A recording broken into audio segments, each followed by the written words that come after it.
Spoznanje več. Predsodek manj.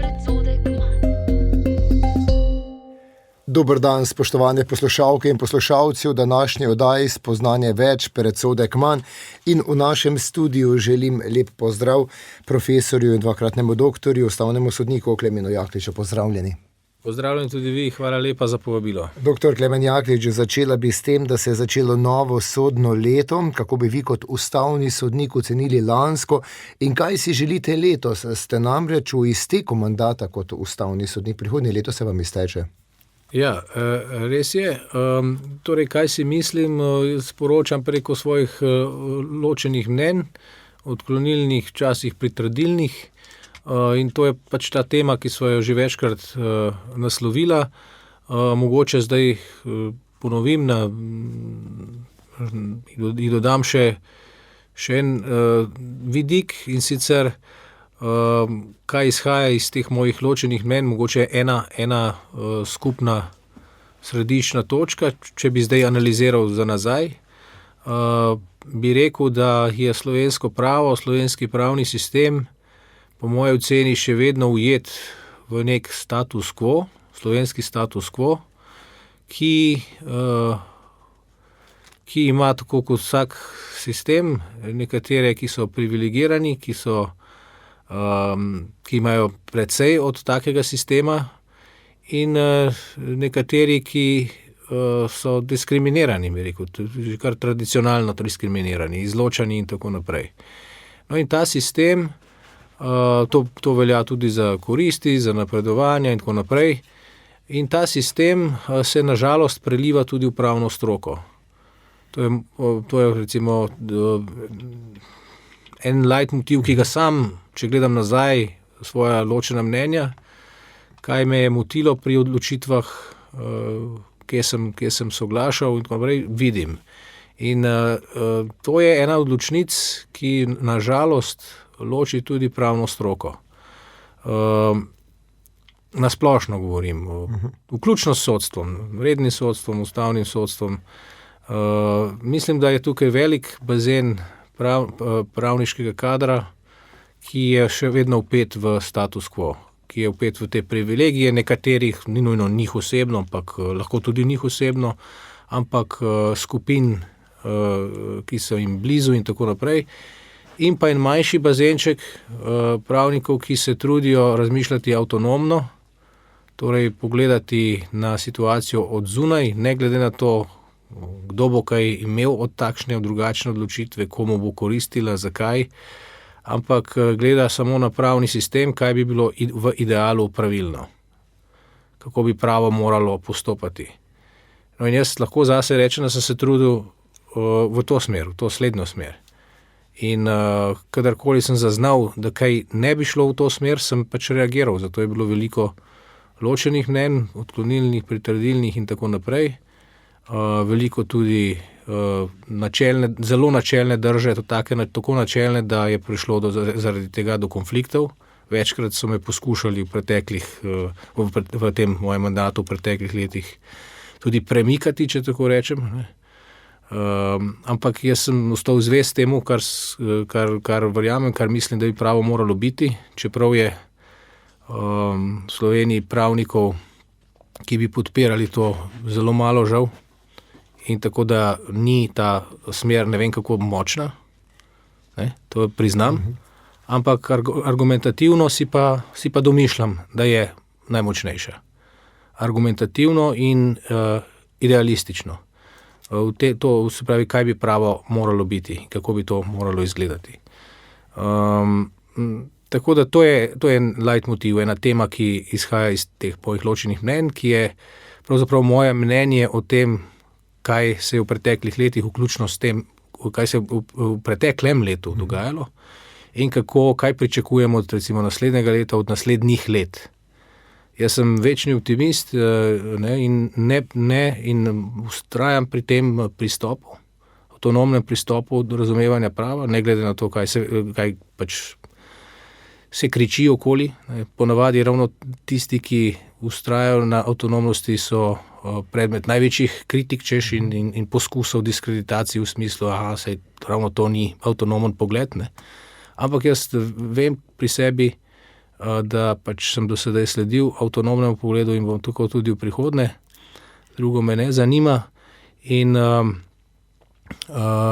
v tem smislu pričakujem od prihodnega leta, da se bomo naprej, skupina pravnikov, kdorkoli že to bo v tej državi, ki na ta način razmišljamo pravo, trudili naprej in še posebej v naslednjih letih pričakujem, ker sem večni optimist, da bo ta skupinica na koncu uspela pri pomoči k temu, da se bo to spremenilo, da se bo ta status quo prelomil.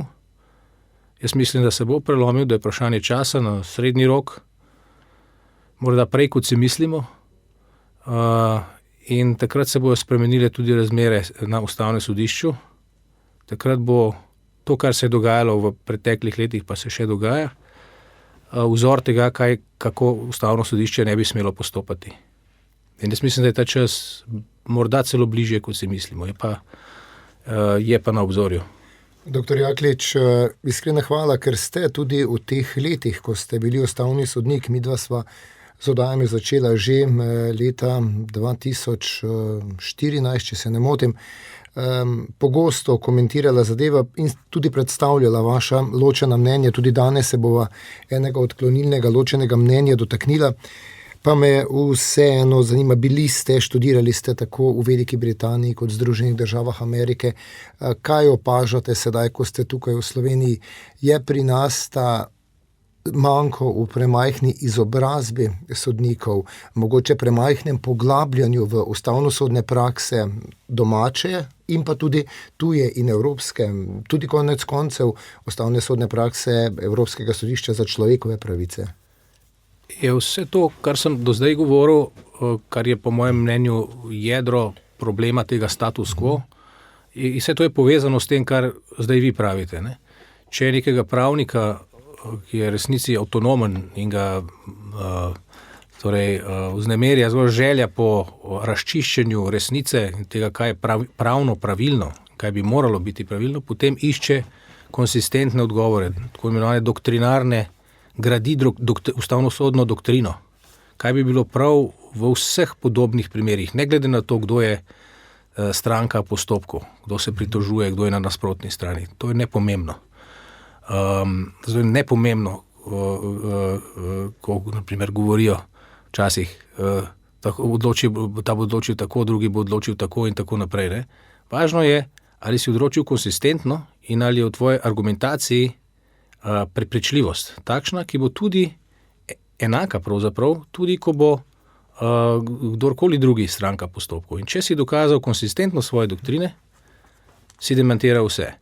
To pomeni, da si dokazal avtonomnost in neodvisnost svojega odločanja.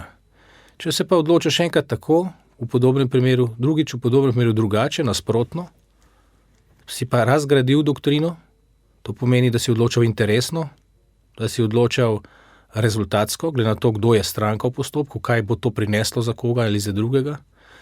To pa je nasprotje prava in to je pač povezano s tem, kar sem prej opisoval, in torej vidimo, da je povezano tudi z željo po poznavanju in izgradnji ustavnosodne doktrine. Ustavnosodne doktrine, res je, se človek ne more naučiti čez noč. To vem iz svojih lastnih izkušenj, ker sem študiral ravno to specialistično področje več let v Veliki Britaniji in v Združenih državah. Vse skupaj 18 let sem bil tam in sem študiral to področje pod tesnim vodstvom in mentorstvom vodilnih svetovnih strokovnjakov ustavnega prava. Zato vem, koliko let traja, da napreduješ, tako bom rekel, da napreduješ. In spomnim se, po nekaj letih študija sem enemu teh svojih takratnih mentorjev omenil, no zdaj pa že dobro poznam. Zdaj pa imam v rokavu to primerjalno ustavno doktrino. Pa se zasmejal na glas, pa je rekel, koliko je še tega. Ne? In res potem skozi leta sem videl, kako pravzaprav prav je imel. Ne? Tega se skozi leta vedno znova in znova učiš. In kdor tega ni sistematično se učil in preučeval, ni ustavni pravnik. To je naj bo jasno celotnemu poslušalstvu. Marsikdo si nalepi naslov ustavni pravnik. Ne. Ustavni pravnik je še tisti, ki po ne vem koliko letih usmerjenega vodstva strani pač tistih, ki so dali to vse skozi. To področje obvlada, ne? Ampak to ni področje kar tako, pač nekdo nekaj je pač diplomiral iz nekega področja, ki ni ustavno pravo, ne? Ni ustavno-sodna doktrina, tega se pri nas pravzaprav niti ne moraš učiti pod vodstvom nikogar. Ne? Moraš v tujino. Potem pa si nalepiš, ker si napisal 3 članke oziroma nekaj razmišljanja o nekem javnem problemu, ustavni pravnik, ne? Ali pa si delal filozofijo, pa si kar ustavni pravnik, ali pa evropsko pravo, pa si ustavni pravnik, nisi, ne? Ampak dobro, razumem, se uporablja ta beseda tudi splošno. Ampak ni pa to isto kot strokovnjak ustavnega prava, ustavno-sodne doktrine. Primerjalne, vedno mora biti tukaj primerjalna dimenzija. Ker Slovenija pravzaprav nima svojega telesa. In zdaj po tej sestavi ustavnega sodišča ima te doktrine toliko manj. Ker je neka doktrina, ki se je začela porajati, vedno so neke nekonsistentnosti, ampak teh bi moralo biti zmeraj manj. Zdaj jih je pa po moji oceni zmeraj več teh križišč, kjer imamo za podobne primere različne judikate. Enkrat tako, enkrat drugače. In to pa ni nič več, to pa ni ustavno pravo, ne. Tako da jaz trdim, to sem trdil pred svojo izvolitvijo za ustavnega sodnika in trdim še bolj odločno ob iztekanju mojega mandata, da ja, Slovenija potrebuje strokovnjake z področja ustavno-sodne doktrine. Marsikdo reče, rabimo civilista, kazenskega pravnika, mednarodnega. Ja, to je fino, to je dobro. Ne? Še posebej, če imaš kakšnega svetovalca, ki se poglobi v ta specialistična področja, ampak odločiti pa mora na ustavnem sodišču ustavno-sodna doktrina, ustavno pravo. Zato je to ustavno sodišče. To ni kazensko sodišče, civilno sodišče, etc. Se pravi, če nimaš te dimenzije, je res, imaš manko, tako kot ste sami rekli. Pa želeti si moraš, da bi jo imel. Ne? To se pravi, zaupati moraš ustavno-sodni doktrini, da te bo vodila po pravih odločitvah. Ne glede na to, kdo je stranka postopka. Ne? To so te dileme. In zdaj mandat je kratek, ne? 9 let mine takoj in nekaj let rabiš za to, da se upelješ v sistem.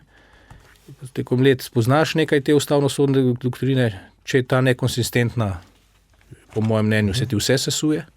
A ne? Tako da, in potem je 9 let hitro mimo.